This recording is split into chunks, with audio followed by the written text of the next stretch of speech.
It's going to cover a few more things about material nature and the time. So I just hope it's going to be mostly entertaining rather than so much educational, because I guess most of you are quite familiar with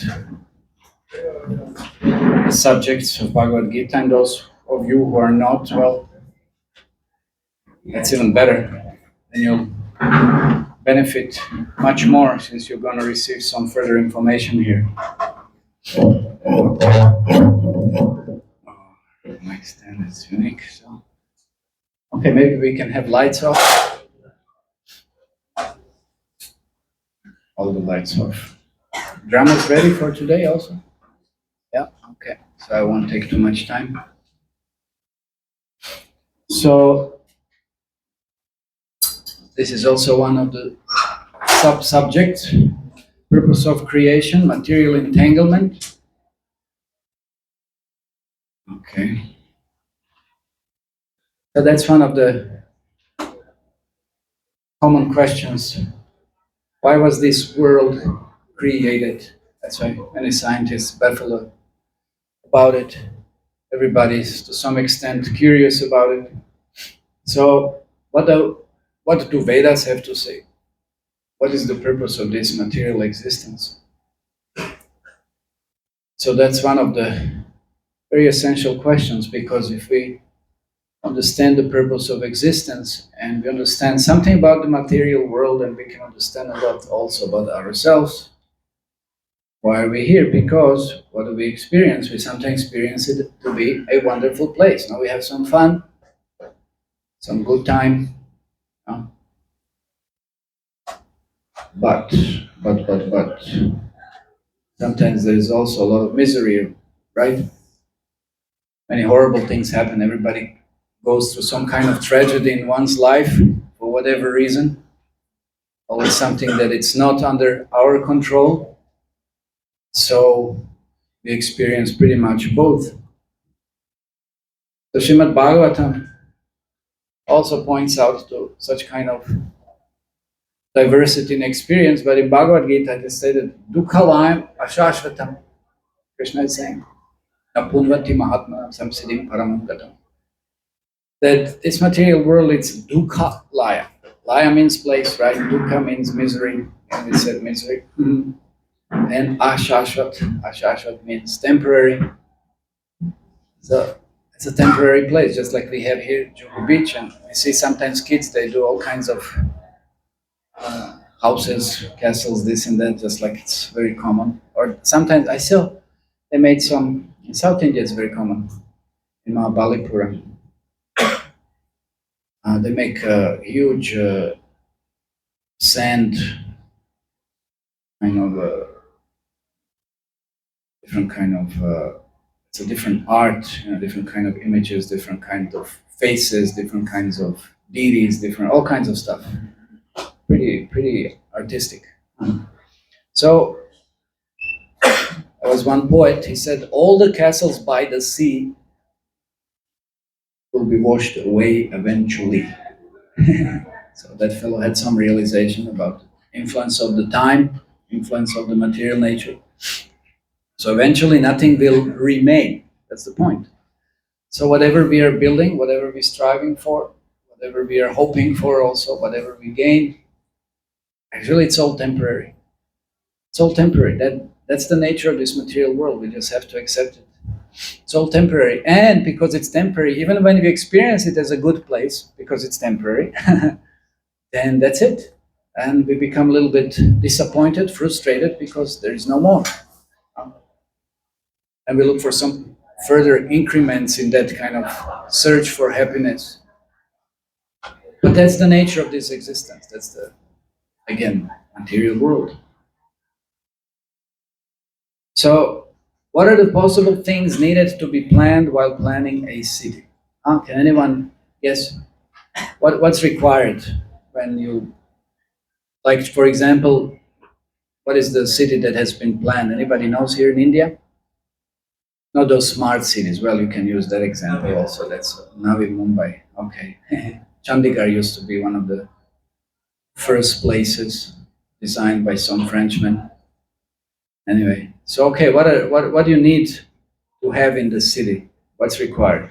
Anybody wants to say? Yes? What? I can't hear you. A little louder. Permission of the land. Okay, I have to have permission of the land. Well, you have to have the land first, then permission. Okay, anything else? Jobs. What?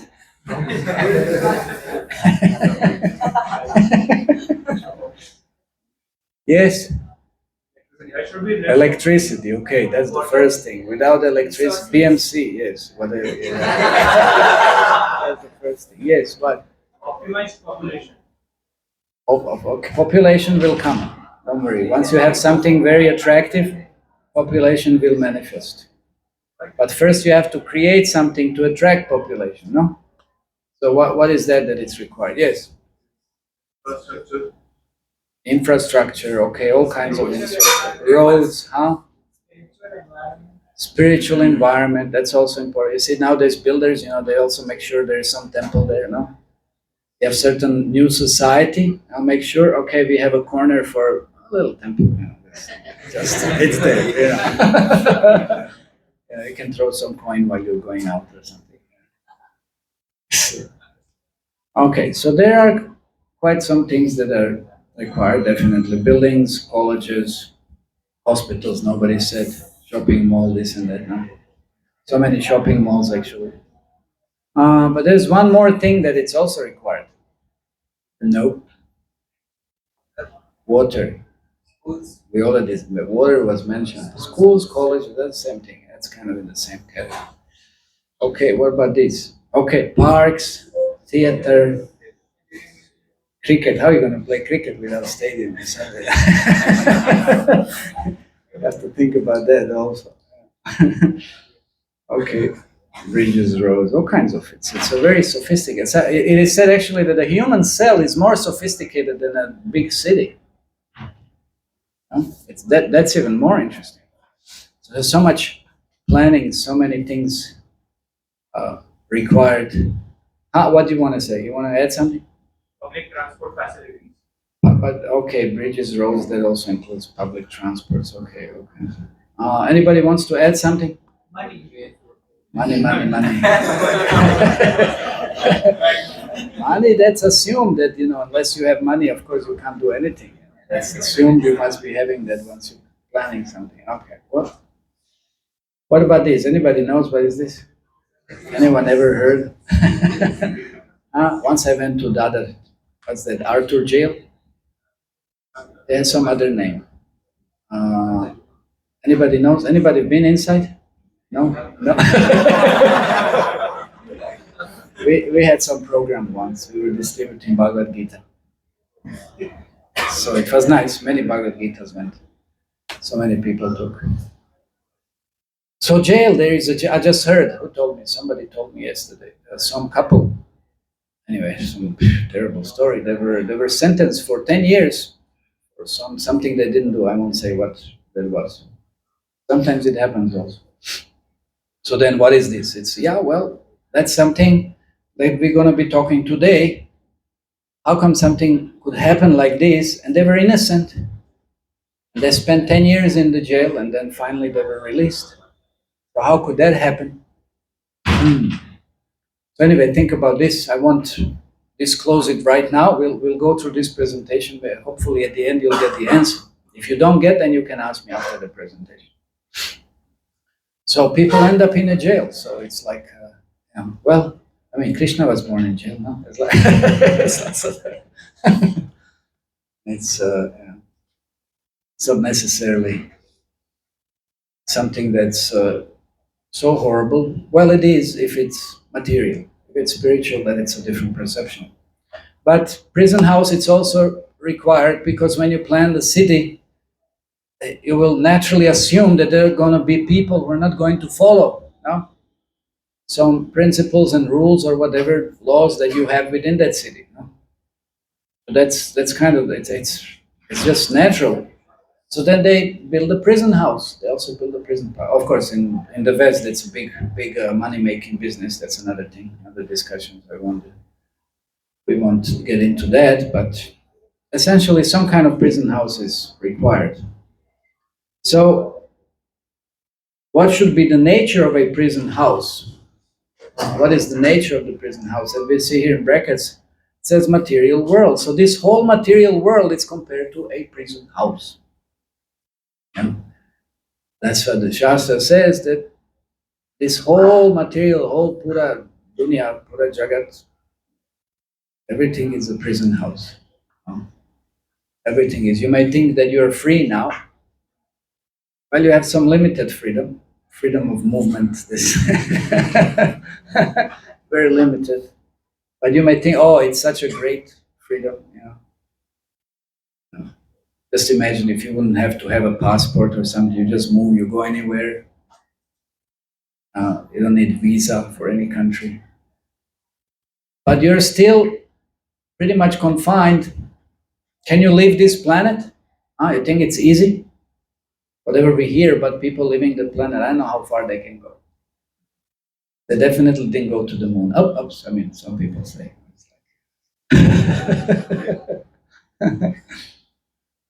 Van Allen belt, radiation belt. You pass through that if you're alive. It's amazing.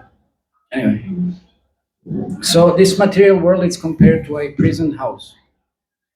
So, what happens in prison house? What is the purpose? To give pain and punishment. It's not just you go to some hotel or something, no? Some people, it's interesting, you hear of some cases, they want to go and get free food and accommodation. I'm not joking, I've heard of such cases, I know such cases. It's like really struggle outside, then you get in, just spend some time. Get some facility, but essentially that's not really the purpose. So in material terms, what does that mean? What do we get? We get birth, old age, disease, and death. Janma, mrityu, jara, vyadi, dukkha, dosha, anudarshanam. That's what we, if you, anybody here experiences some pain, or at least sometimes, you see? What about disease? Ever been sick? Something happened? No? Okay. Getting old? Anybody? So that means you're in jail. Means you're in jail. That will come. It's just a matter of time. It already did happen, but you forgot about it. But anyway, as in some other body. So what are the punishments? We hear of adibhautik, adidaivik, adhyatmik. Some people giving you trouble, talking bad about you, this and that, doing things that you don't want to be experiencing. Then, like this morning, I was chasing some mosquitoes in my room. I was almost late for Mangalarati because later when I sit, they bite you. So some other living beings, they give you trouble. Adidaivika means miseries caused by some natural catastrophes, disasters, some natural phenomena, something, like too hot, too cold, hurricane, earthquake, this, that, whatever it is. So, well, these are punishments and pains. So then we may ask, what was our crime? Why are we here? So, we try to fulfill our inherent nature in a perverted, unlawful way. It's like you try to get something, but you don't pay for it. No? So you get it, but it's not a nice way of having it. So we did something that we were not supposed to do, and we ended up in this jail. We ended up in this material world. So what is that inherent nature? We'll just discuss a little bit about this. We try to do something. Activity is just a natural quality of the soul. So that's something that's intrinsic, inseparable, characteristic of the living being. Just like it says that, what does that mean? It is a constant companion, just like heat and what else? It's a natural quality for the fire. Heat and light. Okay. What about water? Water. What is the natural? Liquidity. Okay. If it's gaseous, then what? It's whatever. If it's frozen, then it's what? Yeah. So it's not really. You can't say it's water. I mean, you could, but it's not exactly. So liquidity. What about sugar? Get some sugar cubes or something. So sweetness. Or you can get salty cubes also. Crystal, this and but if it's not sweet, it's not sugar, no? So there are some interesting qualities, characteristics. So to serve, that's something that it's inherent to each and every one of us. Can anyone here say, I don't serve anyone? Yeah. Can anyone say, I don't serve anyone? Or anything? Everybody's serving. We have that propensity. Why? Because through service we express what? First of all, yeah, we express, who told you to say anything, you know, without raising hand. Yeah, we express love, and we exchange so many things with others. We develop relationships. We experience so many different feelings through exchange. It's a means of exchange, service. It's not when you know, like you fly or something and they come, oh, what would you like? You like this juice or something, and some service come and offers you something. Of course, then you have to pay. Nowadays, you know, you have to pay. I remember some years back, there were no flights. You had to pay anything in the flight. You just get, you know, whatever they offer. Nowadays, everything you have to pay. Like really becoming whatever. So to serve, when the service is rendered in a very natural, genuine way, then you develop certain feelings. You feel appreciation, gratitude, and on those bases, you have so many wonderful experiences. So to serve, so everybody's serving. You know, everybody's serving. You even if you want to earn money, again, you have to serve. Even like to that extent, anybody having pets, you have to serve them.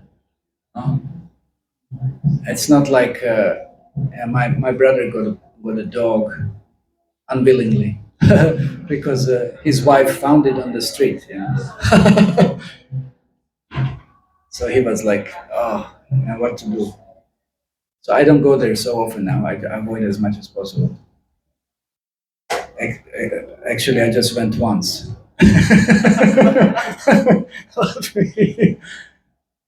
It's just anyway. I mean, I like dogs. It's not like I don't like dogs. It's like, but not in the house. That's a different thing. But you have to serve them. So now they're complaining. Who's going to take it out? It has to go out 3 times a day. Yeah. So you have to serve. Any president, what do they have to? They have to make so many promises. I will serve you the best, better than any other candidate, right? He's going to promise, I'm going to serve. So everybody's serving. So that's the propensity that everybody has. Nobody can deny it. So no living being is exempt from rendering service. Okay. Intrinsic, inseparable characteristic of every soul is to serve God with love and devotion. So what does that mean? So that's a definition of dharma. That's what dharma means. Something that it's intrinsic quality of something. And you can't separate that. So dharma doesn't mean just, that very basic translation that we get in English, it's religion. No, dharma, it's inseparable quality. It's something that makes something that what it is. That's what's dharma. You can't change that. That's the point. You act according to that, or as close as possible to that, you get the best result. You don't, well, you won't get the best result. You'll get disappointment and frustration. So there are 2 classes of beings, the fallible and the infallible. In the material world, every living entity is fallible, and in the spiritual world, every living entity is called infallible. So we said we are in jail, just to remind you, So we are fallible. We failed somewhere. There's another class of being which didn't fail. So in the spiritual world, every soul serves God with love and lives eternal life full of bliss and knowledge. So they serve God. They are serving. Of course, God is also serving.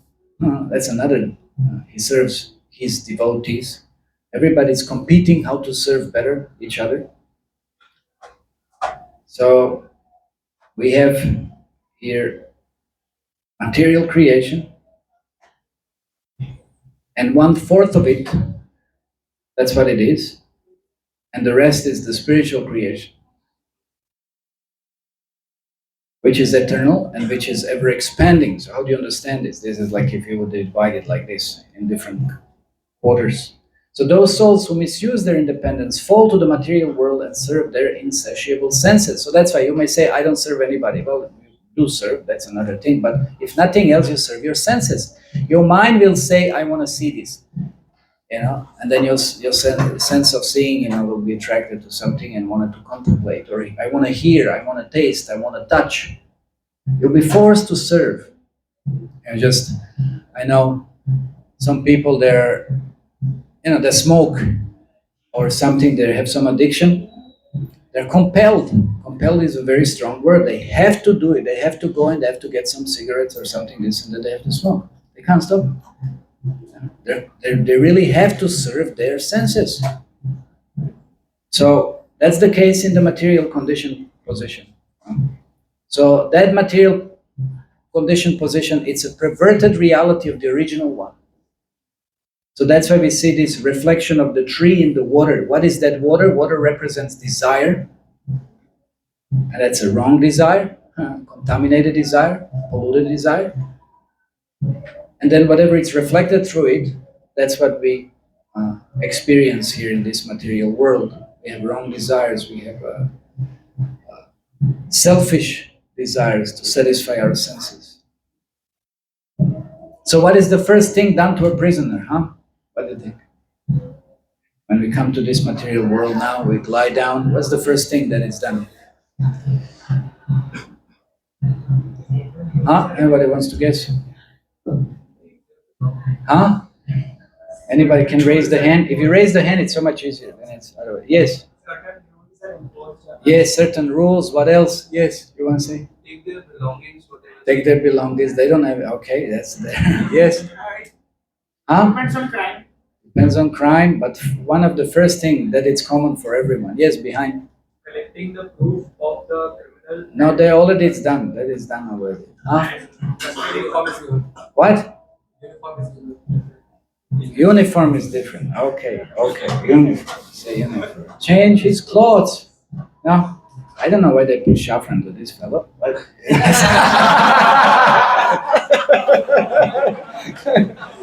it used to be black and white strips, I think I have to change the images. Change his clothes. So when you come to material world, material nature gives you, look at this. Look at this, how many choices. You have some choices. Material nature is more kind. It gives you more choice. There's so many different types of clothes, uniforms, so many different types of bodies. But that's the punishment. That's, you're confined. Sometimes you get that when, you're stripped, like, it's like you can't even, you don't have your hands free, that's like in some really wild cases. Anyway, the point is, you receive the different body. So how are we bound? Okay, there's some shackles also, for those who are a little bit more serious ones.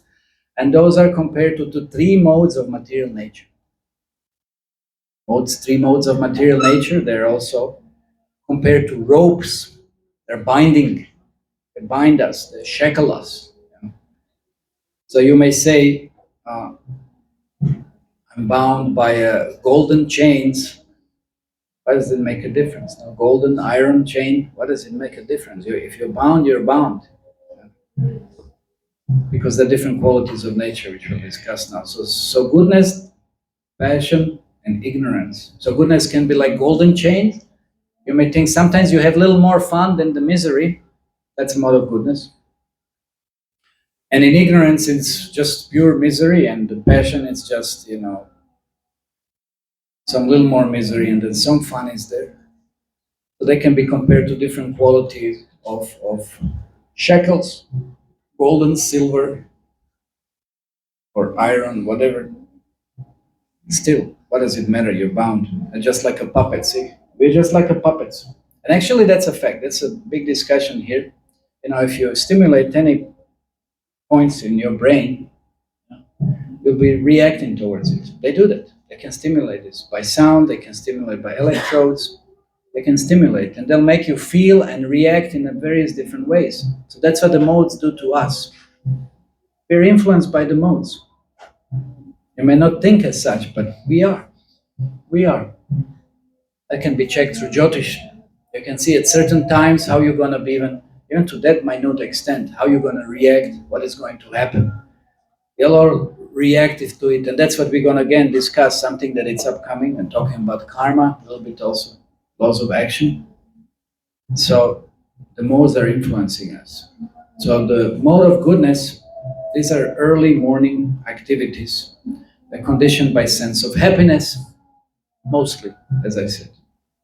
Knowledge, sinless life. Okay. Mode of passion, that's late morning and afternoon activities. So watch out what time you wake up in the morning. And the mode is more prominent. That's unlimited desires, obsessed with lust, and fruitive activities. Yeah. Lot of passion, running around trying to attain this and that, so many different things. So that's mode of passion. These are general categories. And then mode of ignorance, it's madness, laziness, sleeping, intoxication, evening and night life. Yeah, some nice hangover. So then foods also, they're described in Bhagavad Gita according to these modes. Actually, everything is these three modes. Everything is combination of it. So it said, foods dear to those in the mode of goodness increase the duration of life, purify one's existence, and give strength, health, happiness, and satisfaction. Such foods are juicy, fatty, wholesome, and pleasing to the heart. Of course, you're lucky if you don't have any pesticides in it, or it's not GMO. So excluding that, if you have such kind of food, then that's mode of goodness. So that's very nice. Then foods that are too bitter, too sour, salty, hot, pungent, dry, and burning are dear to those in the mode of passion. So you can understand which mode is predominating your life. Such foods cause distress, misery, and disease. Mirchi. Radio Mirchi was up to us. And then food prepared more than 3 hours before being eaten, food that is tasteless, decomposed, and putrid, and food consisting of remnants and untouchable things is dear to those in the mode of darkness. Tamas, complete tamas. It's like very, yeah. So, well, I just come back. Yeah, it's like, so that's what brings real misery and death. Yeah, that kind of food. Okay, what about music? Yeah. Can you guess any of those images in which mode it is? What's that one? Up left, goodness, some classical music, something. Predominantly maybe. Mode of goodness. Then we have some heavy stuff here. What's that? Passion, and then some screaming there or something, or some ignorance. Yeah. So you can classify anything like this according to different modes. Okay. Anyway. So what are the jobs of material nature? Because Durga means prison. She's in charge. Huh? Durga means prison or fort. So she creates that prison house, a chance for prisoner to get rectified. That's actually the real purpose. Real purpose of a prison, it's not just to receive pain and punishment, just like we mentioned before. That's one thing. But that has its purpose of rectifying someone. That you don't get involved in anything as such again. So that's why you have a choice of 8,400,000 bodies and controls us through the three modes of material nature. Bound like that. And the purpose of creation, it's realization of its temporary and miserable nature. We should desire to come out. We should desire to come out of the jail. The purpose is not to change yourself from, let's say you're in dungeon when you don't even get a light, you sleep on a bare floor with 100 people or whatever, and you have no facility for anything, And then you think, oh, if I can improve my condition and get a nice cell with a TV or internet nowadays, or or something, and I get a single bed and some other thing, that's the goal of life. That's not the goal of life. Sometimes people think that it's like, I heard just 2 days back, somebody wants to go to America, and he thinks that if I go to America, then my life will be better. That's not the goal of life. The goal of life is get out of this whole material world, get out of the prison. Don't try to improve your condition here and there, because it's all, as we said in the beginning, dukkha layam ashashatam. It's there's some misery or more misery, and it's temporary. Okay, so then within that, how the material nature also affects us, that it's time. And there are different definitions of time. So time definitely has an effect on us. We said we are getting older. At least that much we can understand. And of course, any experience that we go through, it's also temporary. So time is very powerful. Krishna says in Bhagavad Gita, the time I am the destroyer of the universe. Okay. So it's not something that it's overly constructive, but it's not just like we think about evolution, but devolution. Okay. So it's something that we should value, and something that degrades the culture, unfortunately, more and more as this age of Kali is progressing. Anyway. Okay, so now we're coming to our main subject, law of karma. It'll be fast.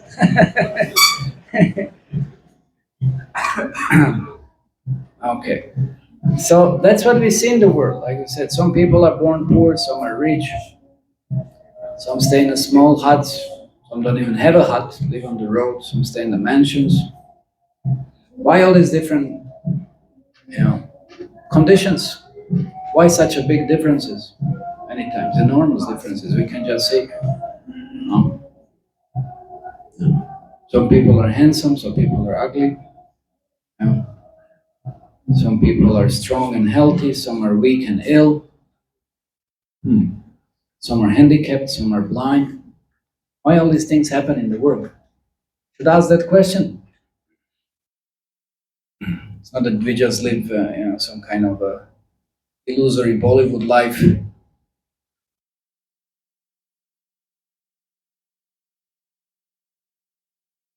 Some have a lot to eat, some hardly to survive. So why all these differences? How do you answer? People struggle with this kind of questions. They just don't have an answer. And they come up with all kinds of, they call it it's not theology, that's theosophy. Theosophy means to speculate about certain position, our position, in relationship to spiritual life. So nobody has a real answer. But let's see what the Vedas say. Like when different kinds of horrible things happen, and then they tend to blame God. No, it's God's fault. Why this? How can He allow this? Why did it happen? This happened, that happened. How can somebody be exposed to so much suffering, so much pain, so many horrible things? Just like here in India, there's so many. Of course, maybe recently. What did happen recently? There's always something happening. Well, 2000, what was that, 4? There was a big tsunami. I don't know if anyone remembers that. Maybe if you were born, I don't know. There were big earthquakes in Gujarat and even here, Latur, Maharashtra. You can see some descriptions of it. It's horrible, horrible things. In Orissa, always have some hurricanes, some kind of disaster like that. Always something is happening. It's not by nature, as we said, it's by someone else or our own mind and body. Although some distress that it's inflicted upon us. And then we tend to do what? We usually tend to blame God. So there was one Rabbi. Rabbi, it's a priest, it's a Jewish priest. So he wrote a book, When Bad Things Happen to Good People. You can reverse it. You can say also, when the good things happen to bad people. How do you understand that? So what happened? His son had one disease. I think it's called progeria, where you get old very quickly. So when he was like age of 14, 16, he died like an old man. Yeah. So that was terrible, very painful for him to go through that experience. Of course, would it be for anyone? So then he was arguing how, then God cannot be all powerful and all merciful simultaneously. And then he had different reasons for this. I'm not going to go into details because we won't finish our presentation otherwise, but I'm just bringing it up.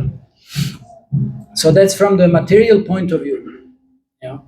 Then if it's all merciful, how could he allow this to happen? And then if it's all powerful, then of course, same thing. How could all these things happen?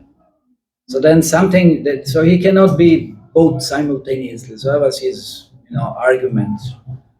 And he was trying to come up with some understanding why did his son had to go, what did his son do, Since childhood he was a small, nice kid, whatever this and that. So then why did he have to go and suffer all of this?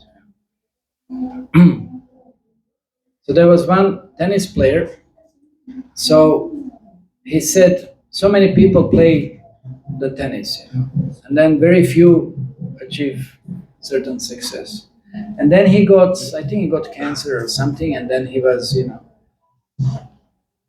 dying, and then everybody was like very sad that this had happened. And then he made a very interesting remark. He said, well, when I was winning, nobody was asking why. I also never asked, why am I winning? I just, why? But now something bad happens, immediately we raise that question. Why? Why me? No? Immediately something wrong happens, immediately we question, why me? Why is that happening to me? When things go well, it's to my credit, but something goes wrong, then we blame it on others and we say, why me? So the same judge awards rigorous imprisonment to one and a plenty of compensation to the other. Same judge. Okay, so why is the judge awarding different judgments? Because we said we tend to blame God, no? The judge also like this, Why is he awarding different judgments? Is he partial? Is because he's partial just like that? No. As the saying, as you sow, so shall you reap. So that's why, based on the activities of the individuals, the judge gives different judgments according to the law. So in Bhagavad Gita, Krishna says, I envy no one, nor am I partial to anyone. I'm equal to all. But whoever renders service unto me in devotion is a friend, it's in me, and I'm also a friend to him. So Krishna is not partial, he's neutral. It said, Upadrashta Anumanta. He's neutral. So it's all according to our activities. The Lord is situated as Paramatma in everyone's heart, a witness to our activities. So under the supervision of the Supreme Lord and according to the result of his work, the living entity receives a particular type of body. So that's why we said you get this different dress, you get these different clothes, you get this different uniform, according to our activities. The way we act, that's the way what awaits us. That's the way what we get. So karma is not applicable to animals.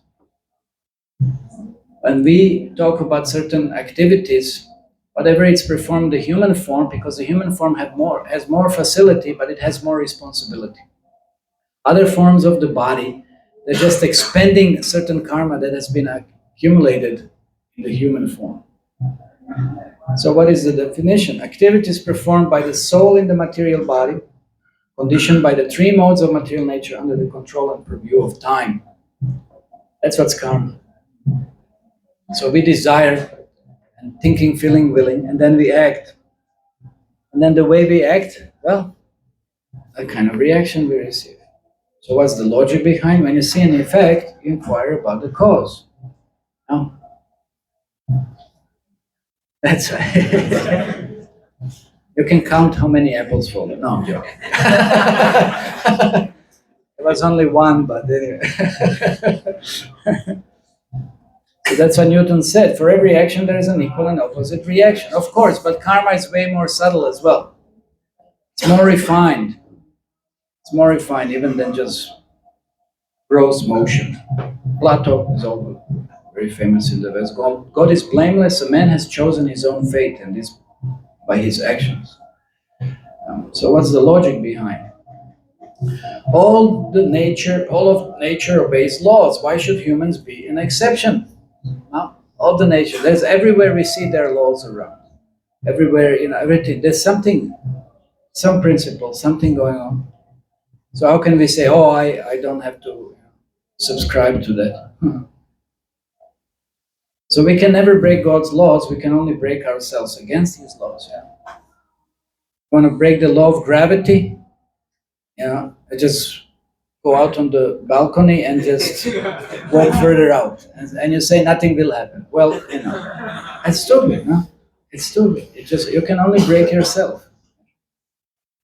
The point is, we have to know the laws. It will be beneficial for us.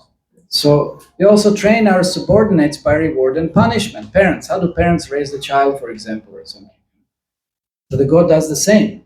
There has to be some guidelines, some rewards, some punishment, something. Like, for example, who decides, who chooses, a job, a wife or a husband, a type of car, an apartment, and many more things. Sometimes we have a little freedom of choice, right? Some things we can decide. What about this? Did you choose your parents? Anyone? Huh? You did? Then why are you raising hand? Huh? My motive behind raising my hand is to choose intelligence. Or can you choose your intelligence? IQ or something, Can you choose what's going to be your IQ? Or something? Maybe if you practice the Dhammi Buddhi Yogam Tam Yena Mamupayantite, but even then you can't choose, depends on Krishna. But you can choose to serve Krishna, maybe he'll give you more intelligence. That's the only option. Beauty, anybody chose the body? You chose the body you're in? You chose how it should look like. Maybe if you go for plastic surgery, disasters, they call them disasters, people ruin their bodies, it's all, There's nothing too much overly that you can really be done. So then, who chooses? On what basis? So how can our birth, intelligence, beauty be only random events? No? Like we said, also previous condition that we mentioned earlier. So that's, in one sense, described as a destiny on board journey. That's like an example is given when you are, better example is on a flight. Let's say you're on a flight and you're already in a flight. Can you come out? I changed my mind or something. You already sit and you go to a certain destination when the plane is meant to go. Unless, of course, somebody comes from, I don't know, some terrorists or something, they hijacked you or something. That's a different thing. That's all. But then still, what is your position? You don't have any choice in it, no? You just go where the plane is destined to go. That's it. You don't have any much choice. Your choice is what you're going to do inside. You can make some friends with someone, or you can make some big mess and something. Then police will await you once the plane lands or something. That's all you can do. But destiny means you're going to a certain direction, which is already predestined. So then we don't have much choice. So like we couldn't choose parents, we couldn't choose intelligence, beauty, this and that. That was already pre-decided by our actions. But now within that, then you have some certain, you can choose job, apartment, car, this and that. Some certain little freedoms. Something can. So how does the law of karma work? The mills of God grind very slow, but exceedingly fine. There's one story of one very famous restaurant in Australia, when they would just take any animal and just roast it in fire, and immediately people would eat it. So one time it so happened that the owner of that restaurant, he ended up in a nearby lake where he was swimming. And Australia is known for a lot. Quite often some fire happens, forest fire, and they have these helicopters and planes which scoop the water in their tanks. So one of those came to that lake and scooped him and threw him on the fire. The man burned. Yeah, so that's pretty heavy karma. He was burning animal. He got burned himself. So how quickly is one punished or rewarded? There's something, it can apparently manifest pretty fast, just like you sow the grains and within few months you get, or even less than that, you can get some crops. Or coconut, how many years it takes for coconut? Anybody knows? To grow? Anybody has any idea? Coconut, when you saw the, 3 to 5, sometimes even more. Yes? More, even more. I heard it's much more than that. To get, Which areas it grows faster? Oh, is it? Which area grows faster? Okay. Yeah, it takes time. Anyway, it takes time. Okay, so that's like delayed karma. Okay, so then you have individual, collective, means combined. So many things can happen. Karma manifests of course, that's in a negative way. It can be positive way. So, but what is bad karma? What does that mean? There are different kinds of karma. So, what is the bad one? So, illicit sex, meat eating, gambling, intoxication. Because it ruins our bodies and it affects others. That's why it's bad. That's why it's bad. So, there are different reactions described in the Shastra. That's like, so there's a lot of fun there. That's like, okay. So how does that work? That's a vicious cycle of sinful life. So first of all, because of ignorance, mostly because of ignorance. We really don't know what we are doing. And then that follows into sinful desires. That's bija, that's the seed. We develop desire to do this, that, whatever. And then it turns into sinful action. You act, papam. Then unmanifest reaction, that means it's stored for a while, it's not manifest. Then it goes to sinful proclivity, tendency, Uta. Then again, sinful desire. That's a sinful, in German they say Teufelskreuz. It's a vicious cycle. Vicious cycle. You can't get out of that. You can't break through this, because you have that tendency to do it over and over and over. No, you're addicted, like an addiction. You don't break to that. And then what follows, again, same thing follows, and then manifested reaction, and then suffering, phalam. So the only way to break through this is through devotional service. You switch off the fan, it's like what? The example of switching off the fan. So then we have good and bad karma. What does that mean? So that's called karma and vikarma. So both are bad.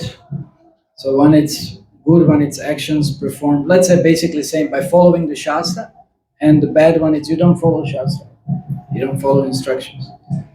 And then what is akarma? Akarma means working for the pleasure of God, following the scriptures. And you're not held responsible. Soldier goes and he kills on behalf of country. Is he judged or something? No, he's rewarded even. He does it on his own, he's in big trouble.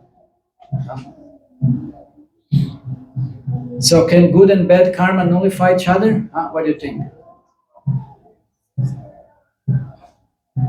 No. You get what you did. That's it. You do good, you get good. You did bad, you did bad. So how do bad things happen to good people? Well, to answer that question in the course of presentation that we raised. So just like a silo, you can imagine here, and down there is some valve or some point where the grains come out. So let's say 1 year you store certain types of grains. And then another year you store another type of grains, whatever comes, just like that. That's how we store our karma in our mind, and our mind goes from one type of body to another. So if I don't know the law of karma, then what? Let's say you enter the first class without a ticket or something. So ignorance is not an excuse for sin, it's the consequence of the sin. That's also interesting. Yeah, there's no excuse, you have to know, first of all. That's what the human life is meant for. Thus, as humans, we must lead responsible lives. So, we may be thinking that with the birth in this life, everything begins, with the death, everything is finished. So, beg, borrow, steal, just get your ghee. Charvaka Muni was said that time ghee, they were a little more cultural, now there's something else, but But that's not like that. It's not finished all in one lifetime. Because again, how do you explain different positions, whether somebody is poor, somebody is rich? How do you explain this? If it's all just in one life, then how do you have all these differences? How do you have all these differences that we pointed out to? So if we understand the laws of karma, it will help us to make sense of our present condition and give us the strength to face different difficulties. It grants knowledge to make right choices in life. And if you perform devotional service, it will minimize reactions of past bad karma and gives inner strength to endure residual reactions. It will ultimately completely free us. So we have to know the science of action. How do we act? What are we supposed to do? So human form of life is therefore, we said, karma is not applicable to animals, but human form of life, it's like a train junction. It can elevate us, or it can degrade us to the lower forms of life. Now we can choose. Where do we want to go? So, and ultimately liberate us from the cycle of birth and death. So life is a preparation, death is an examination. So we have to learn. There's a lot of things to learn. So if we learn the right things, then we will become free, even in this body. Even in this body. Okay, so what did we discuss today? So who am I? What did we said? Spirit, soul. Where are we? Jail, which is like material world. What situation we are in? Material body. Different dresses. What are we bound by? Three modes of material nature. What is controlling us? Time. Who is watching us? Paramatma. Okay, Hare Krishna. Any questions? Or maybe we can discuss later, after dinner, because now we have drama. Okay, maybe later it's better. It's already getting late. Okay, Hare Krishna. Hare Krishna.